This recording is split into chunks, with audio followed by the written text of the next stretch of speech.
Bueno, el reforzamiento de la frontera dominicana vuelve al centro del debate público. El presidente de la República ha dicho que reforzará la frontera. Esto en un contexto marcado por una escalada sin precedentes de violencia en Haití. La llegada de una fuerza multinacional con mandato ofensivo, lejos de representar únicamente una estrategia de desestabilización, abre interrogantes sobre sus efectos colaterales en territorio dominicano. Contención o desplazamiento del crimen. La posibilidad de que líderes de bandas haitianas intenten infiltrarse en el país, aprovechando la porosidad histórica de la frontera y las redes ilícitas existentes, obliga a mirar más allá del discurso oficial y a cuestionar si las medidas adoptadas responden a una planificación estratégica o a una reacción acelerada frente a una crisis que amenaza con desbordarse. En este escenario, la seguridad nacional y la capacidad institucional quedan bajo el escrutinio.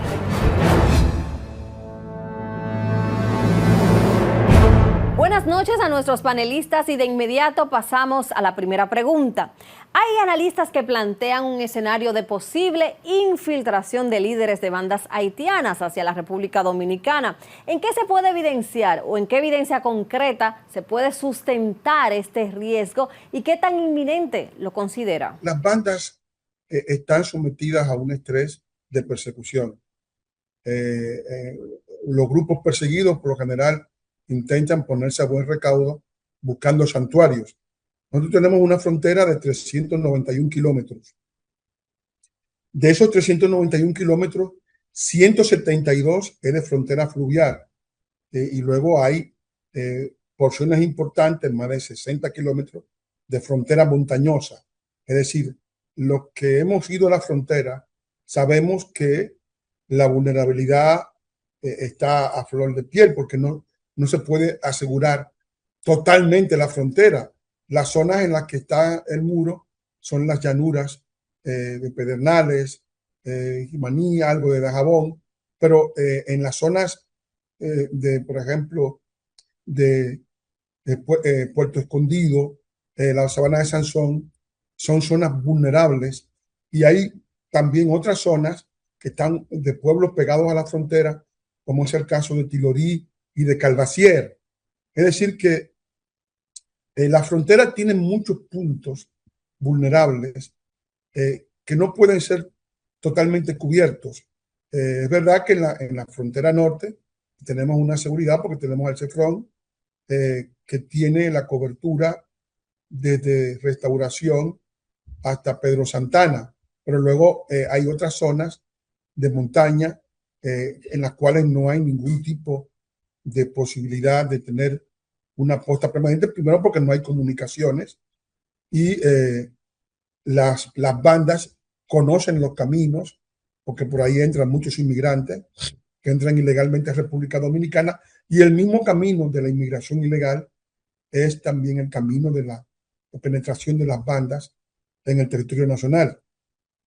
Yo creo que es un riesgo ahora más que antes porque los equipos que trajo Kenia, que trajo 1,000 policías, no tuvieron ningún éxito porque no tuvieron tampoco ningún apoyo logístico por parte de la ONU. Reforzar la frontera, ¿eso es prevención estratégica efectiva o reacción ante una crisis que avanza? Debía ser lo primero, pero lamentablemente es lo segundo en términos reales. Fijémonos que tanto los sectores, las figuras que hemos estado permanentemente reclamando al Estado políticas públicas continuas para garantizar la integridad del territorio nacional y el ejercicio de una soberanía plena, es decir, control sobre el territorio y la población, lo que encontramos son reacciones permanentes porque no se diseña una política de Estado en materia migratoria ni de control de fronteras. Recordemos que todas las fronteras que son porosas son fuentes de enriquecimiento. La frontera, así como está, es un gran negocio. Y lógicamente los dueños del negocio no quieren que el fondo de comercio desaparezca. Se necesita mucho contrabando porque eso genera más dinero por la izquierda. mucho tráfico de personas y de otras cosas ilícitas. En el caso dominicano, obviamente, a esto se le agrega una realidad de contraste extremo. Haití es un estado fallido que ha hecho implosión, es decir, se ha derrumbado sobre sí mismo, ha colapsado. Y entonces esto plantea un gravísimo problema para en términos incluso prácticos, poder implementar efectivamente lo que son políticas reactivas. Es decir, hasta para eso ya hay dificultades. ¿Por qué? Porque todo control de fronteras para ser efectivo necesita de una contraparte, necesita de un interlocutor del otro lado, por ejemplo, para documentar la población y poder expedirle, por ejemplo, visados de estudiantes, de permisos de trabajo, de turismo a la población contigua. Como el principal factor de atracción usualmente es el tema del desbalance económico, es decir, que la gente migra buscando mejores perspectivas de desarrollo humano, a esto se le agrega una situación de inestabilidad porque Haití, además de ser un estado colapsado, está en una situación de una guerra civil de baja intensidad. No hay gobierno, es un estado desvertebrado. Los espacios de control territorial han sido ocupados por distintas pandillas que cobran tributos, porque ellos cobran peaje, más son el puente de poderosas vías de tráfico de drogas. Haití es un gran almacén de drogas, que se paga una parte de ellas con armas, que proviene, atención, todo este armamento militar, de parte del país que resultaría, en segundo lugar, más desestabilizado por la situación insular que los Estados Unidos. Es decir, y hay un doble discurso ahí. Estados Unidos, por ejemplo, acaba de reforzar la presencia militar cumpliendo el nuevo mandato de Naciones Unidas. Bien, pero la venta de armas no ha cesado. Entonces, tenemos una especie como de doble discurso. República Dominicana obviamente está atrapado, porque ¿qué vamos nosotros a hacer? No podemos cortar la isla. Entonces, estaremos aspirando a que sea una política permanente, pero en la práctica sencillamente lo que hacemos es reaccionar. ¿Cree usted que el enfoque de amenaza inminente podría alimentar una narrativa de miedo? Yo no creo que el miedo es otra cosa. El miedo es una cosa psicológica. Estamos hablando de bandas que matan gente, que han matado más de 8,000 personas, que no es el ballet folclórico de Bellas Artes, que va a entrar allí como roba la gallina, no, son asesinos probados, convictos y confesos, frente a los cuales hay que tener una actitud de no caricaturizar el tema, porque cuando se dice, no, tú que tienes miedo, no cuestión de miedo, son cuestiones de realismo. De hecho, la mayoría de los diplomáticos actualmente que están destacados en Haití tienen a sus familias en la República Dominicana y ellos van 2 o 3 días a Haití y vienen para acá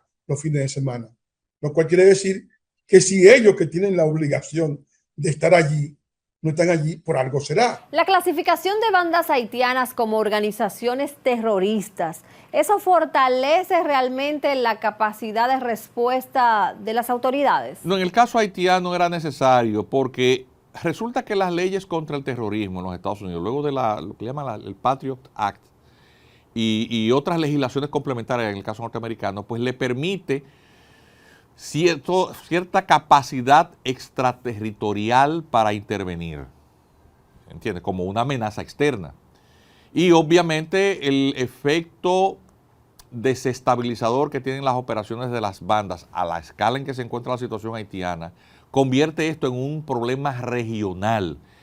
Estados Unidos, obviamente, a lo que le huye es no solamente una desestabilización regional. En el caso caribeño, el primer país que se desestabilizaría, si hay un gran desbordamiento migratorio, es la República Dominicana, que es la democracia más estable del Caribe y que es un eje fundamental de intercambio económico, es un socio regional importante para inversión norteamericana. Más del 65-70% de la inversión extranjera que hay en el país es norteamericana.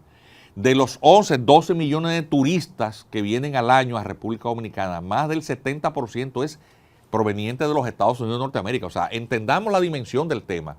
¿Qué pasaría si República Dominicana fuese arrastrado al sumidero que implica la situación haitiana?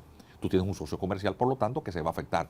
No solamente por la cantidad de inversión de capital que hay aquí, sino también por lo que va a significar en términos de impacto migratorio, porque entonces la gente saldrá corriendo también de la República Dominicana, van los haitianos. Y en caso de captura de líderes criminales en territorio dominicano, ¿está el país preparado jurídicamente para manejar procesos de extradición complejos? No, al país entran delincuentes haitianos. Que operen a gran escala, no, porque eso significaría que la recurrencia de hechos delictivos graves que serían inocultables, porque cuando, por ejemplo, entrase una pandilla a penetrar, a ejecutar una masacre como la que están aconteciendo en Haití, no habría forma de que ningún gobierno tapara eso. Hay quienes han planteado la posibilidad de alianzas entre bandas haitianas y redes locales. ¿Existen antecedentes verificables de este tipo de vínculos o es un escenario proyectado? No es un escenario proyectado porque se sabe, en primer lugar, que Haití es un puente del narcotráfico. Y que ese puente del narcotráfico, según la DEA, por allí pasa el 14% de la cocaína que entra a Estados Unidos. O sea, estamos hablando de un país donde no hay marina que cuide el mar territorial, donde no hay una fuerza aérea que cuide el espacio aéreo, donde no hay un ejército que ejerza la autoridad, apenas una policía para cuidar a las autoridades y a las personas principales del país, pero el resto está sometido a cualquier tipo de vejación, de sedicia que puedan originar estas bandas. Entonces, frente a eso, anteriormente ya había redes creadas de que esas mismas bandas utilizaban la delincuencia dominicana para transbordar esa droga hacia los Estados Unidos. O sea, y mucha de la droga ya se está viendo que es dejada en embarcaciones en las costas de Pedernales, en toda esa zona del sur del país, que sirve de puente a ese delito. Es decir, que son situaciones que tienen una lógica, pero además de esas vinculaciones de redes delincuenciales, están las redes migratorias. O sea, la gente que quiere salir de allí paga dinero y paga en dólares para que lo metan en la cama de una jipeta, es decir, o en el tren en el tren de arranque de una jipeta, no lo puedan ver. Y evidentemente ese tráfico que empuja hacia acá de inmigración ilegal tiene que tener conexiones con la otra parte, que es la parte dominicana. O sea que las conexiones no son inventos ni son caricaturas, son situaciones reales, porque son situaciones que son creadas por la naturaleza de las cosas. ¿Qué tan viable es implementar controles biométricos y tecnológicos en una frontera con tantas debilidades sin caer en una falsa sensación de seguridad? El control biométrico resuelve la mitad de un problema. La mitad del problema es que la falta de documentación que afecta, de la cual adolece una parte considerable de la población haitiana por un problema estructural y que desborda las capacidades y competencias de la autoridad dominicana, pues nosotros no podemos darle cédula haitiana ni pasaporte haitiano a los haitianos, eso tiene que hacerlo su gobierno, eso no es obligación del Estado. Entonces, la identificación biométrica, es decir, tomarle los datos, por ejemplo, del iris del ojo o de los hitos del rostro, los puntos, para identificarlo por fotografía o por huellas dactilares, son mecanismos válidos para identificación biométrica. No se resuelve un tipo de problema, es decir, saber cuántas veces esta persona ha sido detenida. Pero luego a esta persona tú tienes que deportarla, ¿verdad? Si lo tienes identificado, pero lo deportaste. Lo cruzaste de aquel lado, te lo recibieron o mal recibieron de aquel lado. A la madrugada siguiente esta persona vuelve y cruza por otro punto. Tú vuelves y lo agarras. Sí, ya sabemos quién es el que deportamos ayer. No sabemos su nombre, pero sabemos cuál es su cara y su huella dactilar. Magnífico. Volvemos y lo atrapamos. Volvemos y lo mandamos de aquel lado. Repetimos lo mismo de manera interminable. Es decir, la mitad del problema es lo que hemos resuelto, el tema de saber quién es. Ahora bien, ¿cómo tú controlas que la persona no ingrese? Porque es un tema de control. Evidentemente el control tiene que ser físico, porque una fotografía no controla a nadie. Un vigilante controla precariamente, porque el ser humano como está hecho de barro, es luz, pero también es lodo. Es fácilmente corrompible. Y sabemos que el control fronterizo es infuncional desde los tiempos de Antonio Osorio, porque ese fue el primer problema que tuvo la colonia española para prohibirle a los habitantes de la parte oeste de la isla comerciar con franceses y con ingleses. Oigan lo que terminaron haciendo, despoblando la mitad de la isla, y ese es el origen del Estado haitiano. Entonces, el contrabando y el tráfico de personas y de bienes es una cosa que ocurre de manera natural. ¿Por qué? Porque quien vigila la frontera, a lo mejor mirando para otro lado o haciéndose el dormido, o a lo mejor estaba mirando para otro lado y estaba dormido, cualquiera de las dos cosas, a lo mejor puede generarle algún tipo de ganancia. Duérmete o hazte el dormido y te puedo pagar en un día lo que no te ganas en 6 meses de trabajo. Es decir, la tentación es mucha. Entonces, fácilmente corrompible. ¿Qué cosas tú no puedes corromper? Bueno, por más dinero que tú vayas y le presentes a una pared alta de 20 metros, tú te paras frente a la pared, imagínate. Una pared grande. Mira, aquí tengo 100 pesos y se le estrujas al muro, un muro grande, un blog de 6 o de 8. Y tú dices, no, pero te estoy convenciendo, y el muro no coge de esa. Parece un chiste, ¿verdad? Pero es así. Entonces, de la única manera que tú tienes un control efectivo es creando barreras físicas. Y eso cuesta mucho. Pero es la única cosa que tú te garantiza un porcentaje, no absoluto, porque lo absoluto no existe en esta materia, pero un porcentaje considerable. Y es el mayor de los ejercicios de soberanía, porque buenas paredes hacen buenos vecinos. El fortalecimiento actual responde a una política de Estado sostenida o evidencia vacíos históricos en materia de seguridad fronteriza, que hoy pues se intentan corregir de forma reactiva, es lo que parece. Bueno, yo creo que todavía no se ha completado todo el espectro de cosas que se contemplan para la verja, porque se habla de un muro inteligente con garitas, con carreteras del otro lado, porque el muro está dentro de República Dominicana y la frontera está más allá todavía, más adelante, de modo tal que el muro sea un lugar límite, pero que el lugar de operaciones de los cuerpos de seguridad sea después del muro, es decir, de modo tal que haya, y entonces se habla de garitas inteligentes, de un sistema de drones, de cámaras, todavía no se ha completado. Todavía hay muchas ineficiencias, como dices. Es verdad, hay muchas ineficiencias. Hay filtraciones, hay debilidades. Pero con relación a la visión de una frontera de pilotillos pequeños al lado del país más pobre del continente, estamos en una situación, por lo menos estamos despertando hacia una situación de seguridad. Bueno, Pantaleón, usted dice que está de acuerdo con que se siga construyendo el muro. ¿Me puede explicar por qué? Indudablemente, porque eso es algo que resguardará la República Dominicana del futuro. No el de nuestros hijos, ni el de nuestros nietos, sino el de las generaciones por venir. Eso es una obra necesaria.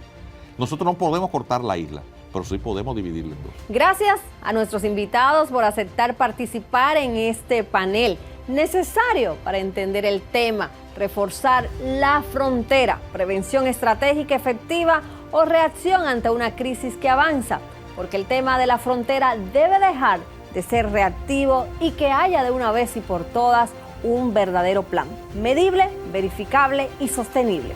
Señores, hasta la próxima semana. Los espero aquí en VTV Canal 32 para que sigamos diciendo las verdades incómodas y propiciando los debates necesarios. Hasta la próxima.